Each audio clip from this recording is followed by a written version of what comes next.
The Hamburg Citizens Kindergarten was the product of a new form of women's social reformist activism.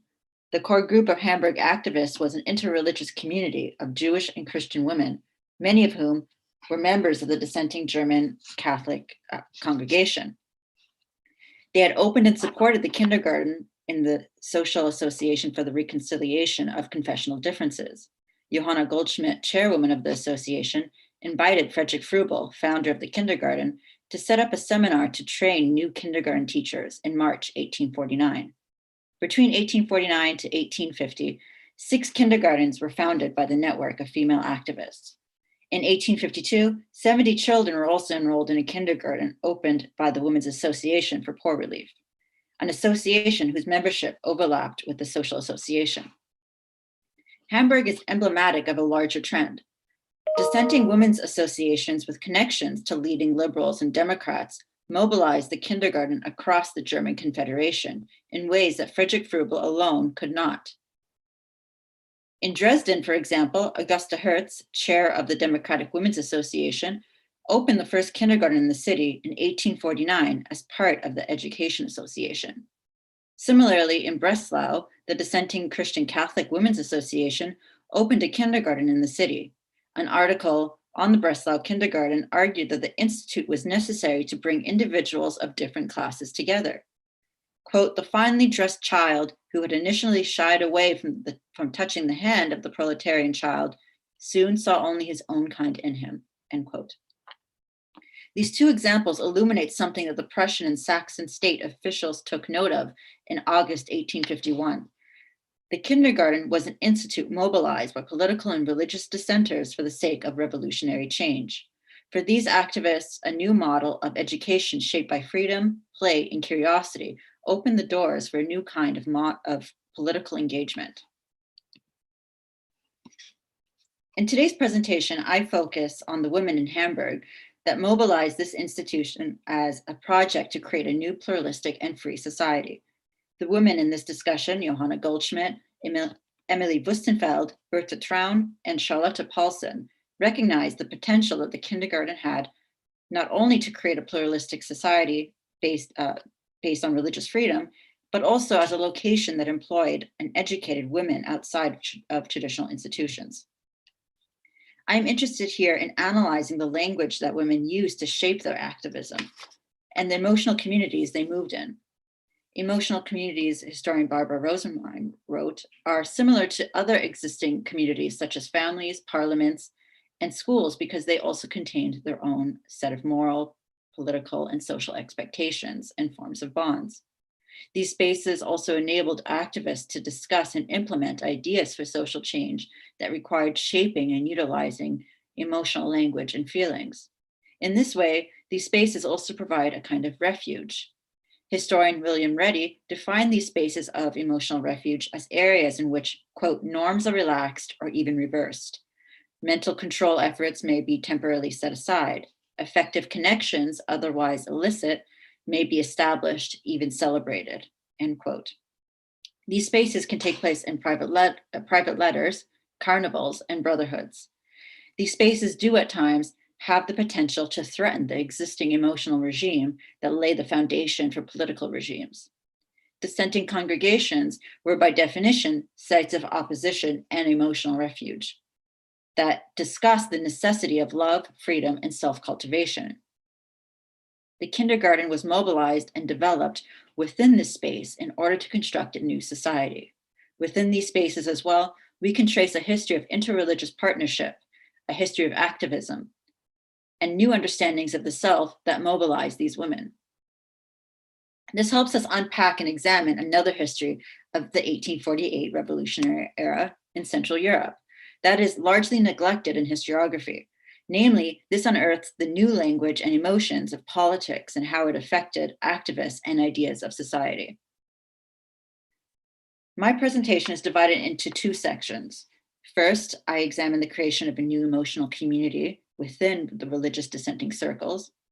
Here a new understanding of women's potential for social and cultural reform was promoted as a vital source of protest against established officials.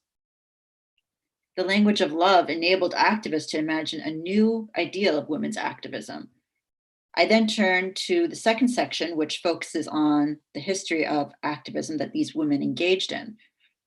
In particular, we can see how these women took this language and added another meaning to it. The dissenting German Catholic congregation established a new rhetoric and space for women's activism. The congregation emerged during a period of increasing conflict within the Catholic Church in the German Confederation. Radical religious reformers argued about the individual rights of priests, the spread of irrational superstition, and the need to combat the growing authority of the Vatican in everyday church life. These reformers were caught in the growing conflict between the Vatican and the Prussian state. During the 1830s and early 1840s, this conflict was particularly strong in the Rhineland, where mixed marriages between Catholics and Protestants, the debate on priestly celibacy, and the overriding authority of Rome took center stage. These conflicts spread into other Catholic areas. In 1843, the Pope's dismissal of the Bishop of Breslau, Count Leopold von Sedlinski, who supported the crown's position in the mixed marriage conflict in Cologne, led to public outcry on the dominating power of the Vatican in state affairs. For Johannes Runge, a former Catholic priest and the charismatic founder of the congregation, his anger at what he called the Roman hierarchy would only continue. The 1844 popular pilgrimage to the Holy Robe in Tyr, a robe that was believed to have been worn by Jesus at his death, highlighted the moral corruption of the church. For Runge, religious rationalists, and liberals, the pilgrimage was complete nonsense, as much as it was an open abuse of the people. Runge denounced the pilgrimage in an open letter. With this, he also called for a new form of spiritual development and education. This is one of the key ideals within Runge's German Catholic congregation, founded in February 1845 in Breslau. The new congregation established a plan to return humanity to a godly essence set around love and nature. As he wrote, quote, "In the free Christian church, man is not believed to be corrupted by nature through original sin, but is recognized as pure and good by nature. The task is to bring this dignity to his consciousness, to perfect him, and to bring him to union with God through the life of love, so that humanity may be reborn by the power of inner faith, of the knowledge of truth, and by the fire of love, so that humanity may understand itself as living in God, necessarily and yet freely acting in world affairs, and live the divine life of truth, freedom, and love," end quote. Runge unleashed a new rhetoric and meaning on political and emotional ideals of love. Love was, according to Runge, an element necessary in the progressive growth of humanity and nations. This aspect of love is not just seen with Runge. Heinrich Thiel, a member of the German Catholic congregation, also wrote about the power of love in 1846. Love for Thiel defined the movement. Love cultivated the spirit, was vital in religiosity, and gave birth to freedom. As he wrote, quote, "The freedom of man as a human being in the concept of Christianity, his equality, his basis in love, is expressed as complete freedom of reason and consciousness. This freedom is applied to all church members," he continued, "but in practice, this is denied in both Protestantism and Catholicism." Thiel elaborated on a basis of love, a love principle, and a band of love that guided the work of the German Catholics. These concepts were all connected. Love and care were at the heart of their understanding for the welfare of the poor, in comparison to the coldness seen in traditional practices of Christian charity. In the schools, love was the principle guiding education, in comparison to the terror that was used as a pedagogical method against children and students. Thiel emphasized, quote, "The beatings always belong to an educational level that is closer to their own, and therefore completely submissive to the despotism of sensuous and external nature," end quote. A band of love emerged as a contagion within the community and would spread beyond it.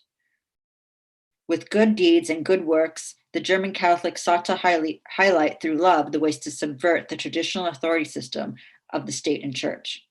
Love was able to preach freedom and self-development in comparison to what Thiel saw was an authoritarian backward superstition preached by the church in order to weaken the public.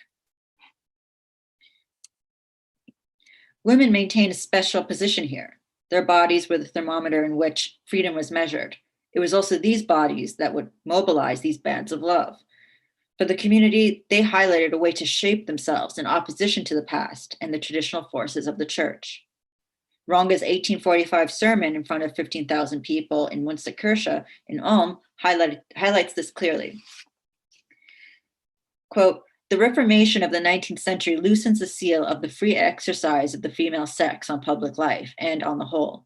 Women should not be confined solely to their family. They should direct their gaze to community life. And as in a larger family, help create and work. And they should look out into the still larger circle of the nation and educate and strengthen sacred enthusiasm for the welfare and salvation in the youth."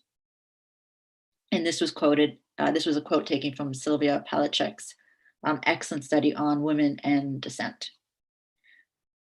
The language of love and freedom articulated by Ronga and the German Catholics took on a particular meaning when mobilized by women.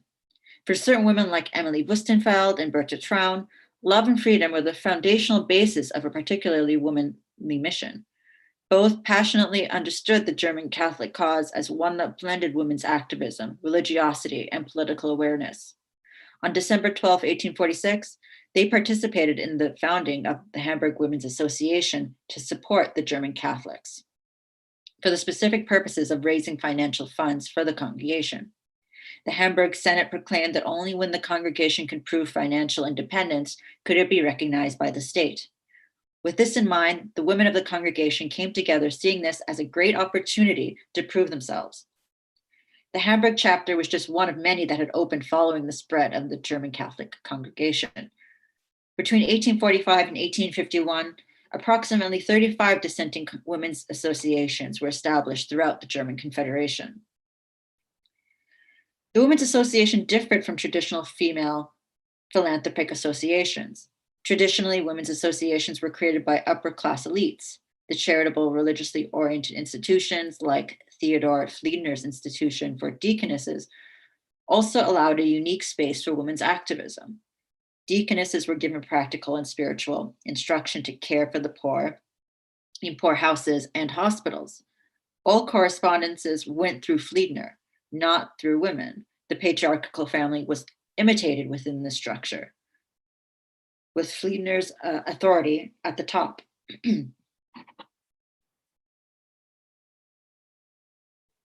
In Hamburg, a model of charitable works led by Emilia Seveking provided women with another option. Seveking was a member of the prominent Hamburg elite and had created a new women's philanthropic organization that emphasized the importance of upper-class women in assisting the poor and lower classes. Created on May 23, 1832, the Women's Association for the Care of the Poor and Sick focused on visiting the homes of the poor to provide material and spiritual guidance. Every visit included prayer and Bible reading. There were no opportunities to train women for work, nor were schools open for children. Seveking maintained control of her association and did not introduce any democratic processes. The dissenting Hamburg Women's Association provided an alternative to Seveking's. While their first goal was to financially support the German Catholic religious community, it was also expected to provide a space for social work and spiritual development. Welfare and educational opportunities went hand in hand with holding lectures and opening up a library. The new association was also explicitly open to all women, regardless of confessional identity. As early as 1847, the association debated opening up a women's training institute for lower class women to prepare them for employment. Religious freedom, tolerance, as well as social reform were the goals of this association that went beyond the German Catholic congregation. The Hamburg Association also developed in a way that reflected its special, diverse context. The interreligious partnership that developed among religious nonconformists and liberals during the movement for Jewish emancipation in the city were brought into the association after the congregation received state recognition on March 31st, 1848. After this date, the association transformed its focus to embrace humane goals and other movements for freedom and rights. In particular, this was the result of a network of both Christian and Jewish activists that had come together to mobilize a distinctive maternalist style of politics. For women such as Johanna Goldschmidt and Charlotte Paulson, who joined the association during this period, childcare and women's education were vital for any kind of social reform and welfare. Here, the kindergarten and Froebel's plan for women's education were adapted to fit into this wider movement for social change. Focusing on these women's biographies will expose more clearly the ways religious outsiders and new ideas of women's education and ideas of love shaped these individuals' activism. In an important way, spaces dedicated to religious dissent provided a lot of areas of partnership, and from here, the creation of a new emotional community. Johanna Goldschmidt and Charlotte Paulson both helped elaborate and develop an ideal of political and social motherhood throughout the city. Goldschmidt was an activist for Jewish emancipation. She was the daughter of the merchant Marcus Hertz Schwabe and was raised within the wealthy Reform Jewish circles in the city. Her father was one of the founders of the Hamburg Reform Temple in 1818 and was given private religious lesson from the Jewish reformer Edward Clay, the founder of the Israelite Free School. Goldschmidt's activism prioritized the position of mothers as teachers. The symbolic relationship between a mother and child appears throughout her 1847 work, Rebecca and Amelia.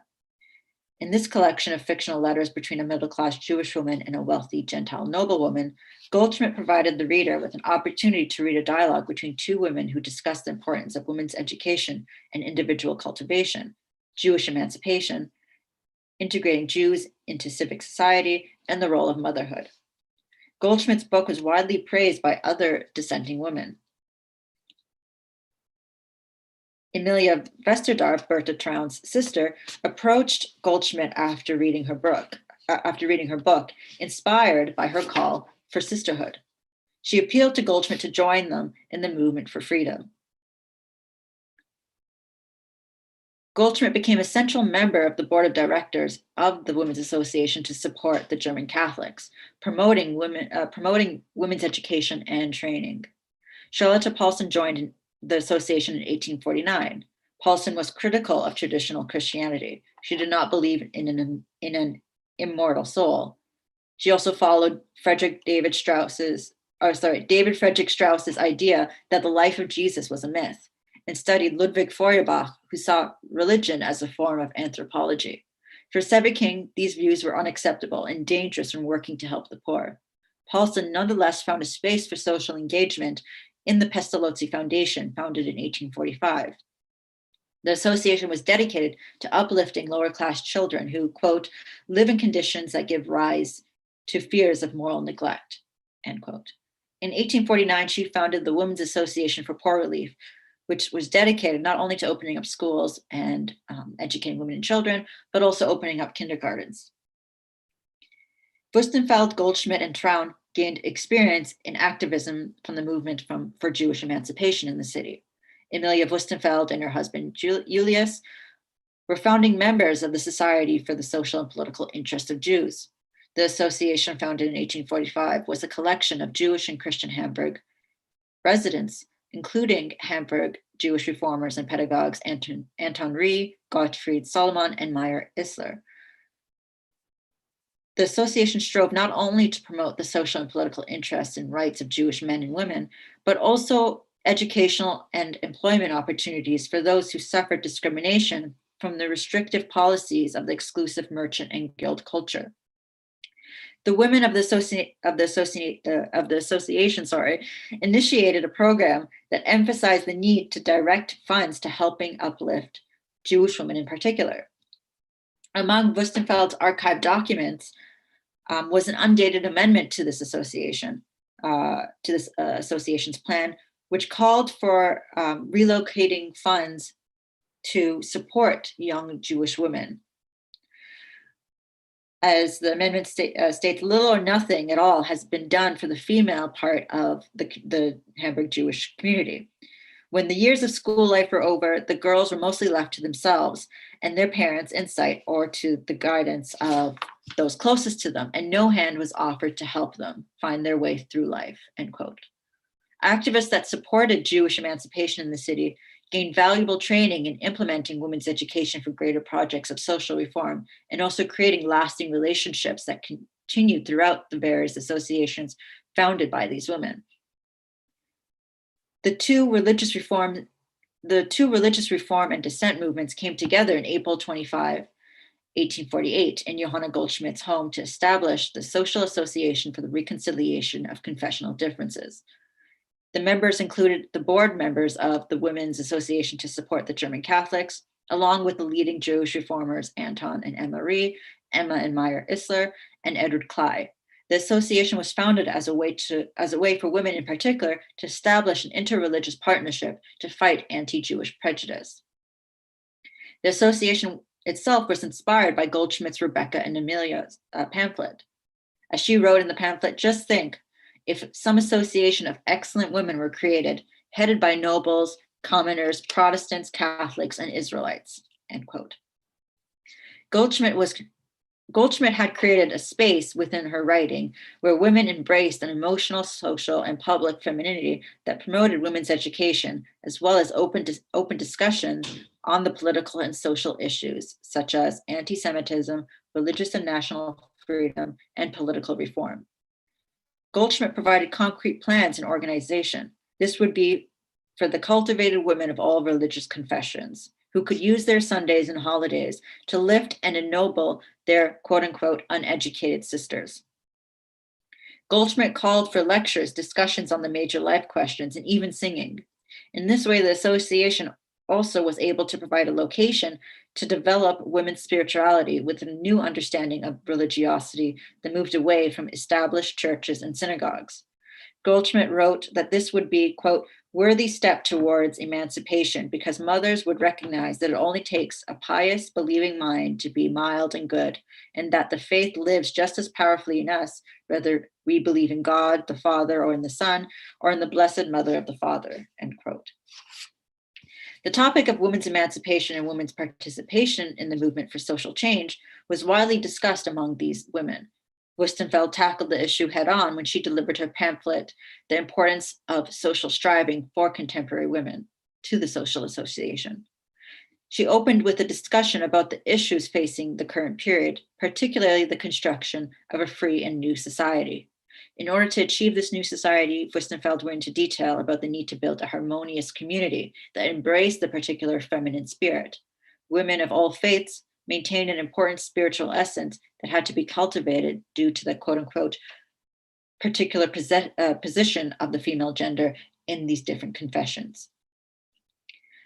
Women, she stated, have been left out of the major events going on in their society. The root problem of this situation was that the gender roles attributed to women. A woman, she claimed, confined all her feelings and thoughts to her home. Her duties and responsibilities only circle around that one space. Wüstenfeld claimed that this was a false sense of femininity that forced women only to worry about their husband, child, and house. Quote, consider the wants of the Hamburger women during this great period, the choice to free and unite the spirit, end quote. This was a call to education and self-development. Through this was a form of emancipation for society as a whole, she continued. Quote, we would, through this pursuit, lay the groundwork for the emancipation of our sex in the most beautiful meaning of the word, end quote. What I have shown here so far are the ways that two religious reformist and emancipatory-minded communities came together. The space for religious freedom for dissenting German Catholics encouraged partnership with an already developing community of interreligious activism for Jewish emancipation in the city.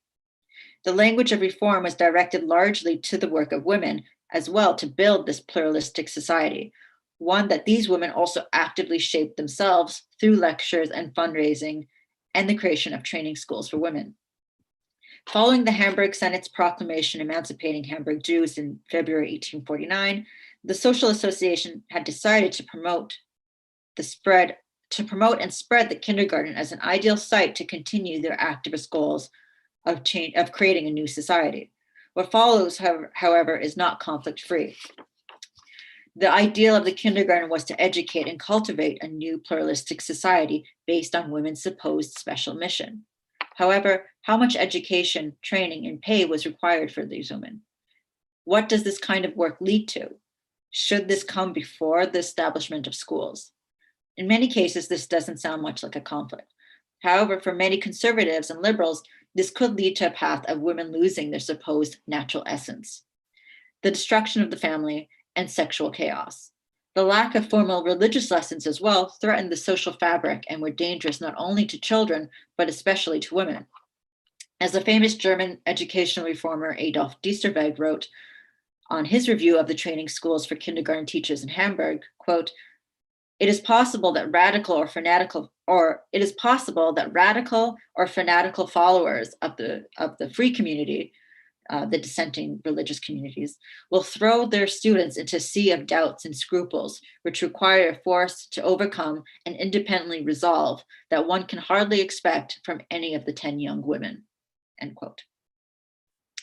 The training schools were also posed a special threat, he continued, to be used by blue stocking women, those who supported full political, social, and economic equality with men, otherwise known as feminists. To conservatives, the kindergarten itself posed a larger political threat. This was a space mobilized and supported by liberals and Democrats who saw the institution as a nursery for the future. The kindergarten was, as the Berlin police president Karl von Hinkeldey wrote, a nursery of destruction. This all illuminates, however, a vital point that I make clear in this presentation. The kindergarten was mobilized and utilized by a new kind of women's activism. It highlights the new spaces for political protest and a site to demand change. This was a new language of politics and understanding of the self that emerged during the revolutionary 1840s. Thank you.